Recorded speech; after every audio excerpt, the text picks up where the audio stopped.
Assalamualaikum warahmatullahi wabarakatuh. Alhamdulillah, segala puji bagi Allah Subhanahu wa Ta'ala, yang Maha Pengasih dan Maha Penyayang, yang membalas doa hamba-hambanya apabila kita berdoa dan mengingatnya. Pertama-tama marilah kita panjatkan puja dan puji kehadirat Allah Subhanahu wa Ta'ala, yang mana telah mempertemukan kita di channel Inspirasi Hidup, yang mana mudah-mudahan penuh berkah dan banyak manfaat bagi kita semua, yang tentunya kita semua dalam keadaan sehat walafiat. Amin Allahumma amin. Solawat serta salam tak lupa mari kita curahkan kepada junjungan baginda Nabi Muhammad Shallallahu Alaihi Wasallam bersama ahlul baitnya, juga kepada guru-guru kita, orang tua kita, saudara kita, para pemimpin kita, muslimin dan muslimat, yang terdahulu juga yang akan datang. Alhamdulillah, hari ini kita diberikan kesempatan oleh Allah Subhanahu wa Ta'ala untuk menjalani sebagian dari aktivitas. Dan Masya Allah, dari sekian hamba Allah yang beraktivitas hari ini, Bapak, Ibu, para sahabat inspirasi hidup sekalian yang terketuk hatinya oleh Allah Subhanahu wa Ta'ala, yang telah meluangkan waktunya untuk hadir di sini, di channel kami Inspirasi Hidup, untuk mempelajari dan berbagi ilmu pengetahuan. Untuk sahabat inspirasi hidup yang belum subscribe channel kami, silahkan like, komen, dan subscribe untuk selalu mendapatkan informasi dan video menarik lainnya, yang terbaru dari kami. Dan yang sudah subscribe channel kami Inspirasi Hidup, kami ucapkan banyak terima kasih. Mugia sahabat inspirasi hidup mendapatkan karunia Allah Subhanahu wa Ta'ala, seperti yang dijanjikan oleh Rasulullah Shallallahu Alaihi Wasallam, mendapatkan petunjuk dan kebaikan dari Allah Subhanahu wa Ta'ala. Amin Allahumma amin. Sahabat inspirasi hidup, dalam video ini kita akan membahas tentang tirakat puasa, yang bertujuan untuk mendalami ilmu spiritual atau ilmu kebatinan. Puasa ini yang biasanya dilakukan oleh para pelaku ilmu batin, yang mana dipercaya menambah kesaktian. Karena puasa dipercaya bukan hanya untuk sekedar menahan lapar dan dahaga semata. Dalam adat tertentu seperti tradisi adat Kejawen, puasa memiliki makna spiritualitas yang mendalam. Puasa juga dijadikan lelaku untuk meningkatkan spiritualitas seseorang dalam mematangkan ilmu dan ajian tertentu. Ada 10 jenis puasa spiritual yang dipercaya menambah kesaktian, di antaranya yang sering dilakukan oleh para pelaku kebatinan. 1. Puasa muti. Muti berasal dari kata putih yang melambangkan kesucian jiwa dan raga pelakunya. Puasa muti ini sebenarnya adalah sebuah metode yang dilakukan oleh para leluhur terdahulu sejak dulu, terutama leluhur Jawa. Ketika mempunyai hajat tertentu, para leluhur Jawa terdahulu melakukan puasa muti agar hajatnya tersebut cepat terkabul. Selain dengan tujuan agar hajat cepat terkabul, puasa muti juga memiliki makna-makna filosofis yang bersifat spiritual. Pada dasarnya puasa muti dilakukan dengan niatan untuk membersihkan hati dan pikiran menuju Tuhan Yang Maha Kuasa, sehingga mengembalikan kesucian hatinya dan juga pikirannya, termasuk mengendalikan hawa nafsunya, maka harapan serta hajatnya akan cepat terkabul. Lebih dari itu, puasa muti juga menghilangkan energi negatif dalam kaitannya oleh ilmu kebatinan. Adapun tata caranya puasa muti dilakukan sebagaimana puasa pada umumnya, yaitu tidak makan dan minum dari mulai terbit fajar hingga terbenam matahari. Bedanya, hanya pada menu buka dan sahurnya saja. Saat puasa muti, seseorang biasanya hanya boleh mengonsumsi nasi putih dan air putih saja, tanpa campuran apapun dalam waktu tertentu. 2. Puasa ngeruh. Kata ngeruh berasal dari bahasa Jawa yang artinya keruh dalam bahasa Indonesia. Adapun tata caranya puasa ngeruh ini dilakukan sebagaimana puasa pada umumnya. Bedanya puasa ini hanya bisa dilakukan dengan hanya memakan buah dan sayuran saja. Tidak boleh berupa makanan yang berasal dari hewan jenis apapun yang bernyawa. Manfaat dan khasiat puasa ngeruh. Orang yang menjalankan puasa ini biasanya berkeinginan untuk menguasai ilmu dalam bidang pengobatan, kedokteran dan kesembuhan fisik maupun rohani. Beberapa di antaranya adalah ilmu yang cukup terkenal seperti lunglah balik dan semacamnya. Selain itu, dengan berpuasa minum minuman yang belum dimasak secara tidak langsung akan melatih kekebalan tubuh dan perut kita karena telah dimasuki air yang belum jelas kebersihannya. Mungkin banyak kuman atau kotoran yang masih ada pada air yang kita minum. Tujuannya untuk memperoleh kekuatan supranatural, ketenangan hati dan fisik serta jiwa. Alasan tidak makanan berasal dari yang bernyawa karena memiliki energi panas serta sulit mendapatkan ketenangan batin. 3. Puasa ngeblank. Kata ngeblank sendiri berasal dari bahasa Jawa yang artinya tidak sama sekali. Sesuai dengan artinya, puasa ngeblank dapat didefinisikan sebagai puasa tanpa makan dan minum sama sekali. Bisa juga bermakna terjaga semalam suntuk, menghentikan aktivitas yang biasa dilakukan sehari-hari selama semalam. Puasa ngeblank biasanya dilakukan di ruang gelap tanpa cahaya dan dilarang makan dan minum selama semalam karena tujuannya mendekatkan diri pada Tuhan. Terjaga di sini bukan berarti hanya tidak makan dan minum saja selama sehari penuh, melainkan juga harus terbangun dengan posisi duduk bersila. Tujuan dalam puasa ini banyak ilmu supranatural dan semacamnya yang bisa didapatkan. 4. Puasa pati geni. Puasa pati geni sama seperti mutih, ngeblank, atau ngeluang. Pati geni dilakukan dengan cara berpuasa.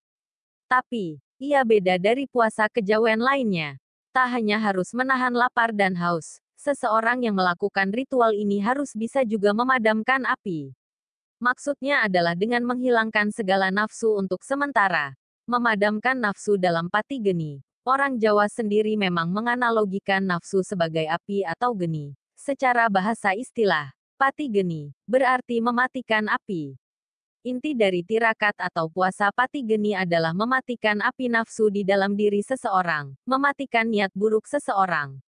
Caranya adalah dengan menghentikan segala aktivitas sehari-hari, termasuk makan, minum dan tidur, dilakukan dengan cara berdiam diri di ruangan yang sangat gelap. Jadi, untuk melakukan lelaku ini, seseorang harus menyediakan sebuah tempat yang tak memiliki cahaya karena puasa pati geni tidak boleh terkena cahaya sedikit pun selama tirakatnya berjalan.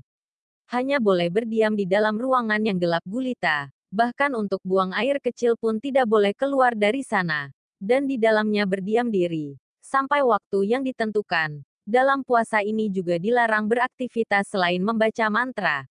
Tidur pun juga tidak boleh. Jadi bisa disimpulkan bahwa puasa pati geni adalah puasa di mana kita menjalani puasa kejawen dengan tidak makan dan minum sama sekali. Tidak diperbolehkan keluar dari kamar tidur. Intinya puasa pati geni biasa dilakukan selama 1 hari penuh dan segala keperluan akan dilakukan dalam satu ruangan tertutup. Biar hasilnya mujarab puasa pati geni dilaksanakan bertepatan pada weton. Manfaat puasa pati geni. Puasa pati geni memang dikenal sebagai salah satu jenis laku tirakat yang memiliki banyak sekali manfaat dan kelebihan. Di antaranya yaitu bermanfaat untuk membersihkan jiwa, mensucikan jiwa, menjauhkan dari amarah dan hawa nafsu, membuat pikiran menjadi lebih tenang. Selain itu laku tirakat ini juga memiliki manfaat khusus yakni untuk menguasai berbagai macam ilmu kebatinan. Itulah sebabnya banyak para ahli supranatural ataupun ahli ilmu kejawen seringkali menyarankan seseorang yang ingin memiliki kesaktian yang lebih, harus melakukan tirakat puasa pati geni. 5. Puasa ngelowong. Ngelowong artinya kosong, yang biasanya dilakukan semalam dengan bisa melakukan tidur meski durasi tidak banyak. Puasa ini tergolong ringan karena aktivitas sehari-hari masih boleh dilakukan. Puasa ngelowong salah satu jenis puasa kejawen yang waktu berpuasanya kita tentukan sendiri serta ditambah dengan waktu tidur yang juga kita tentukan masing-masing sesuai kemampuan, jadi melaksanakannya bebas. Dibanding puasa kejawen yang lainnya, puasa jenis ini bisa disebut sebagai puasa yang paling simpel dan mudah karena segala sesuatunya kita yang menentukan sendiri. Boleh berpuasa selama 5 jam, 10 jam atau 12 jam, serta boleh tidur selama 1 jam, 3 jam atau 5 jam.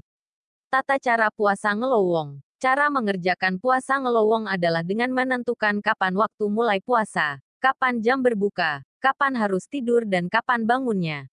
Puasa ini kelihatannya simpel, namun sebenarnya sulit karena kita harus mematuhi guru. Mematuhi guru di sini artinya kita perlu menuruti setiap perintah yang dikatakannya. Jangan sekali-kali membantah karena akibatnya akan fatal. Murid harus bekerja keras menuruti apa yang diinginkan oleh seorang guru spiritual. Khasiat puasa ngelowong. Puasa ngelowong memiliki khasiat atau manfaat untuk memperdalam ilmu daya angin, kekuatan dan arah angin. Setiap orang yang menjalankan puasa ini ingin agar bisa menguasai dan mengontrol angin sehingga arah dan besarnya bisa ditentukan sendiri. Kalau pada zaman dahulu, tujuan dari menguasai ajian ini adalah untuk melawan para musuh yang memiliki kekuatan lebih. Selain itu, jika pada saat ini mungkin puasa ngelowong dikerjakan untuk membantu orang lain atau semacamnya. Pantangan puasa ngelowong. Dalam menjalankan puasa ngelowong ini ada satu pantangan yang tidak boleh dikerjakan. Pantangan atau larangan tersebut yakni memikirkan hal lain selain tentang ajian atau ilmu yang ingin dikuasai. Orang yang menjalaninya harus tetap berkonsentrasi pada satu titik itu. Karena jika tidak, maka kemungkinan besar ajian yang dipelajari tidak akan masuk ke tubuh sehingga puasa yang dikerjakan akan sia-sia. Selain itu tidak ada pantangan termasuk keluar rumah juga diperbolehkan asal tidak terpancing untuk meninggalkan fokus kepada daya angin. 6. Puasa Ngrowot. Puasa Ngrowot adalah puasa yang lengkap dilakukan dari subuh sampai maghrib. Saat sahur seseorang yang melakukan puasa Ngrowot ini hanya boleh makan buah-buahan saja. Diperbolehkan untuk memakan buah lebih dari satu buah tetapi hanya boleh satu jenis yang sama. Misalnya pisang 3 buah saja. Dalam puasa ini juga diperbolehkan untuk tidur. Tujuan puasa ini adalah untuk melatih raga, mengolah jiwa agar kuat dan peroleh ilmu supranatural serta kemampuan menjelajahi alam gaib. Seseorang yang menjalani puasa Ngrowot hanya akan mengkonsumsi makanan yang telah disebutkan di atas selama seharian penuh. Sedangkan untuk minuman yang diperbolehkan untuk dikonsumsi ketika menjalani puasa Ngrowot yakni hanya air putih. Puasa Ngrowot ini pada umumnya mempunyai waktu selama 24 jam jadi apabila puasa tersebut dimulai ketika petang maka masa berbukanya juga ketika telah datang petang kembali. Meskipun puasa Ngrowot mempunyai sedikit kemiripan dengan puasa mutih namun dari segi esensi bahkan jenis atau variasi makanan yang bisa dikonsumsi jelas mempunyai perbedaan. Bahkan kedua jenis puasa ini juga mempunyai manfaat serta faedah yang berbeda pula. 7. Puasa Ngidang atau Kijang. Puasa Ngidang merupakan tirakat atau tapa untuk menguasai ilmu kejawen yang biasa dilakukan oleh orang-orang Jawa kuno, khususnya mereka-mereka pada saat masa kerajaan sedang jaya-jayanya di Nusantara. Puasa ini diperbolehkan memakan tumbuhan layaknya kijang. Namun tidak disarankan makan dan minum menyuap dengan tangan melainkan langsung dengan mulut seperti kijang. Tata cara mengerjakan puasa Ngidang. Cara mengerjakan puasa Ngidang tidaklah sulit dibanding puasa tirakat tapa kejawen lainnya semacam puasa Ngelowong atau puasa Lelono. Akan tetapi membutuhkan fisik yang kuat dan kesehatan harus diperhatikan. Karena bisa saja jika menjalankan tirakat ini tubuh kita menjadi lemah bahkan jatuh sakit karena makanan dan minuman yang dikonsumsi bukanlah makanan atau minuman yang layak untuk masuk ke perut kita. Cara menjalani tirakat tapa Ngidang adalah kita hanya diperbolehkan sahur dan berbuka hanya dengan makan dedaunan hijau serta minum air sumur yang jernih. Meski begitu bisa juga menggantinya dengan air hujan atau air pegunungan yang mengalir.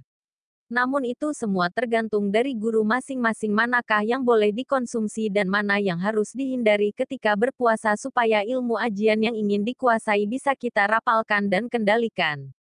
Manfaat dan khasiat puasa Ngidang. Seperti yang telah disebutkan sebelumnya bahwa puasa Ngidang adalah jenis puasa yang tujuannya bukan untuk mendapat pahala dari Allah SWT. Melainkan untuk menguasai ilmu khusus dalam tubuh yang tidak terlihat. Selain itu ada pula beberapa ilmu kejawen yang hanya dapat ditebus dengan puasa Ngidang ini. Ada juga yang menyebutkan bahwa Ngidang, berperilaku seperti kijang, akan melatih kedisiplinan, keberanian, tanggung jawab dan meningkatkan ketahanan diri dan untuk memperoleh umur panjang dan awet muda. Larangan dan pantangan puasa Ngidang. Seperti yang dijelaskan sebelumnya bahwa puasa Ngidang hanya boleh makan dari dedaunan serta minum air mentah dari dalam sumur. Oleh karena itu pantangan atau larangan menjalani puasa ini hanya ada satu. Yakni tidak boleh makan selain dedaunan seperti daging, nasi, roti atau semacamnya dan juga tidak boleh minum air yang sudah dimasak atau air matang supaya ilmu ajian yang kita perdalami dapat dikuasai dengan sempurna. Tujuan puasa ini biasanya untuk memperoleh umur panjang dan awet muda. 8. Puasa Wungon. Dalam konteks puasa kejawen, maka puasa Wungon berada di puncak paling atas dalam daftar puasa yang paling sulit untuk dikerjakan karena selain membutuhkan konsentrasi tinggi, diperlukan juga fisik yang kuat selama berhari-hari. Tidak boleh sakit gigi apalagi sakit perut. Puasa Wungon puasa dengan tidak tidur semalam suntuk di malam suro. Puasa ini lazim dilakukan oleh orang yang sudah berilmu tinggi dan tujuannya memperkuat ilmu yang sudah dimiliki. Tata cara puasa Wungon. Tirakat ini termasuk tapa. Bagi yang ingin mengamalkannya maka harus bertapa di tempat yang sunyi. Duduk dengan posisi kaki menyila kemudian tangan diletakkan di atas lutut atau paha. Aturan yang harus dipenuhi sangat banyak untuk bisa menguasai ilmu yang dipelajari. Antara lain tidak boleh makan dan minum, tidak boleh membuka mata, tidak diperkenankan untuk berdiri, harus fokus dan tetap berkonsentrasi terhadap ajiannya. Puasa Wungon juga merupakan puasa pelengkap dan puasa akhir sebagai penyempurna jurus ajian. Untuk waktunya tergantung dari ucapan guru apakah guru menghendaki kita bertapa apakah itu 1 jam, 6 jam bahkan 20 jam sekalipun. Namun apabila tidak memiliki guru maka waktunya boleh ditentukan sendiri. Khasiat dan manfaat puasa Wungon. Biasanya orang mengerjakan puasa Wungon supaya bisa mendapat manfaat dari puasa Wungon antara lain menyempurnakan jurus, ajian dan kekuatan yang sebelumnya diperoleh dari puasa-puasa kejawen lainnya sehingga hajatnya terpenuhi salah satunya ialah lulus ketika mengikuti ujian. Selain itu dengan mengerjakan puasa ini secara sukses maka bisa dikatakan bahwa kita telah mencapai sebuah keberhasilan dalam konteks menguasai dan belajar ilmu kejawen. Karena puasa Wungon merupakan penyempurna semua puasa sebelumnya. Pantangan dan larangan puasa Wungon. Telah jelas disebutkan bahwa ada banyak pantangan dan larangan puasa Wungon. Antara lain tidak boleh berdiri, harus merem selalu, fokus terhadap apa yang diinginkan dan konsentrasi serta yakin bahwa kita bisa menguasai atau mendapatkannya. Selain itu, seperti macam-macam puasa pada umumnya bahwa dalam mengerjakan Wungon maka tidak boleh makan dan minum. Hal tersebut dilarang sampai tirakat Wungon telah selesai dikerjakan. 9. Puasa Ngalong atau kelelawar. Puasa Ngalong. Bila diterjemahkan dari bahasa Jawa ke bahasa Indonesia, maka Ngalong memiliki arti begadang. Benar sekali, tirakat tapa kejawen ini memang pelaksanaannya memiliki kaitan dengan begadang sepanjang malam. Yakni puasa layaknya kelelawar dengan melakukan tapa menggantung dengan kaki di atas dan kepala di bawah. Puasa ini hanya boleh memakan buah-buahan saja serta minum air mentah. Khasiatnya bisa menjadikan ringan tubuh yang luar biasa bagi pelakunya. Tidak hanya semalam saja, bahkan puasa Ngalong ini minimal harus begadang selama 3 malam. Namun itu semua tergantung guru spiritual masing-masing serta ada beberapa hal lain yang perlu diperhatikan dalam melaksanakannya. Niat puasa Ngalong. Puasa Ngalong dijalani dengan berbagai macam tujuan, mulai dari untuk melatih fisik hingga mendapat keberkahan batin. Maka dari itu, pembacaan niat puasa Ngalong berbeda antara satu dengan yang lainnya. Sebab puasa ini bukanlah merupakan ibadah puasa wajib atau sunnah yang sama seperti dalam ajaran Islam. Berdiskusilah dengan guru spiritual masing-masing untuk menentukan bagaimana pembacaan niat puasa Ngalong yang benar. Sebab puasa Ngalong ini niatnya tergantung dari berapa lama dijalani, kapan waktu pelaksanaan, hingga tujuan atau ilmu yang ingin dikuasai. Tata cara dan pantangan puasa Ngalong. Biasanya puasa jenis ini dijalani bersamaan dengan puasa Ngrowot. Puasa Ngalong ini dilaksanakan dengan cara tidak tidur selama minimal 3 hari mulai sejak asyar hingga asyar pada hari ketiga. Bila guru menyuruh lebih dari 3 hari, maka jalani sesuai apa yang diminta. Pantangan dari puasa Ngrowot hanya satu, yakni tidak boleh tidur selama menjalani tirakat ini. Oleh karena itu, sangat dibutuhkan kemampuan fisik yang benar-benar kuat sehingga tidak mudah sakit. Sebagai saran, sediakan kopi dalam jumlah banyak untuk mendukung tirakat tapa ini. Khasiat dan manfaat puasa Ngalong. Biasanya pengamal menjalani puasa Ngalong untuk memperoleh kekuatan fisik, terutama mengenai ilmu untuk meringankan tubuh atau yang biasa dikenal dengan nama ajian Kidang Kencono, ajian angin, dan lain sebagainya. Perlu diperhatikan bahwa ketika menjalani puasa Ngalong ini tidak boleh dilakukan sendiri. Sebab karena puasa atau tirakat ini memang sulit dijalani, Ada kemungkinan pengamal bisa mendapatkan ajian yang tidak diinginkan bila di tengah-tengah puasa mengalami kegagalan. 10. Puasa tapakunkum atau berendam.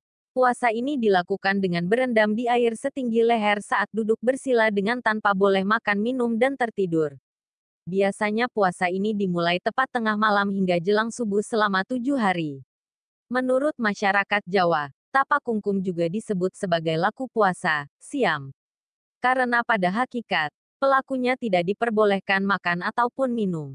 Namun, berbeda dengan pandangan para ahli yang menjelaskan bahwa tapakungkum tidak bisa disebut sebagai puasa karena secara garis besar kungkum dilaksanakan dengan cara tidak makan dan tidak minum, tapi tidak melakukan sahur seperti macam-macam puasa wajib dan puasa sunnah pada umumnya. Hanya saja, ada ketentuan dan tata cara khusus untuk menjalani puasa ini. Karena puasa kungkum merupakan salah satu jenis puasa, dalam adat tradisi kejawen yang sangat ekstrim butuh kekuatan fisik dan mental yang kuat untuk menjalaninya. Tata cara melaksanakan puasa kungkum. Untuk melaksanakannya, pertama-tama carilah sungai terlebih dahulu. Perhatikan bahwa sungai yang dituju bebas dari hewan buas semacam buaya, kuda nil, ular berbisa atau lintah mematikan. Pilih sungai yang aman namun jarang dikunjungi oleh orang lain. Kemudian masuklah ke dalam air sungai. Dengan posisi duduk menyila, kedua tangan diletakkan di atas kaki. Dan pastikan tinggi air maksimal adalah setinggi leher, sehingga kita tetap bisa bernapas dan seluruh tubuh bisa basah karena air. Khasiat dan manfaat puasa kungkum. Banyak orang menjalani puasa ini, khususnya orang zaman dulu yang masih berperang dengan Belanda, Portugis, Spanyol dan Inggris untuk menguasai ajian dan ilmu khusus. Apapun ilmu bisa dikuasai dengan puasa ini tergantung dari niat dan tujuan awal masing-masing orang. Namun rata-rata manusia mempelajari puasa ini untuk menguasai ajian perawangan atau kodam tertentu. Selain itu kita juga bisa menguasai ilmu lainnya seperti ilmu pengendalian air, udara, dan macam-macamnya. Pantangan dan larangan puasa kungkum. Satu pantangan dan larangan dari puasa kungkum adalah tidak boleh ketahuan oleh orang lain sampai berakhirnya waktu puasa atau tapa. Karena jika tirakat yang dikerjakan diketahui oleh orang lain, baik laki-laki maupun perempuan maka puasa berendam di dalam air akan batal. Itulah penjelasan lengkap tentang puasa kungkum, asal-usul, sejarah, doa kungkum, tuntunan Sunan Kalijaga, kebiasaan, salah satu puasa para wali Songo, manfaat dan masih banyak lagi. Sahabat inspirasi hidup, itulah 10 jenis puasa supranatural dengan tujuan peroleh keilmuan tertentu. Sahabat inspirasi hidup, semoga video ini bermanfaat untuk kita semua, dan semoga Allah Subhanahu wa Ta'ala senantiasa memberikan petunjuk, taufik dan hidayahnya kepada kita semua, sehingga kita bisa memanfaatkan hidup kita di dunia ini dengan hal-hal yang bermanfaat. Dan semoga kita dimasukkan ke dalam golongan manusia yang akan mendapatkan pertolongan darinya kelak di hari kiamat. Amin ya rabbal alamin.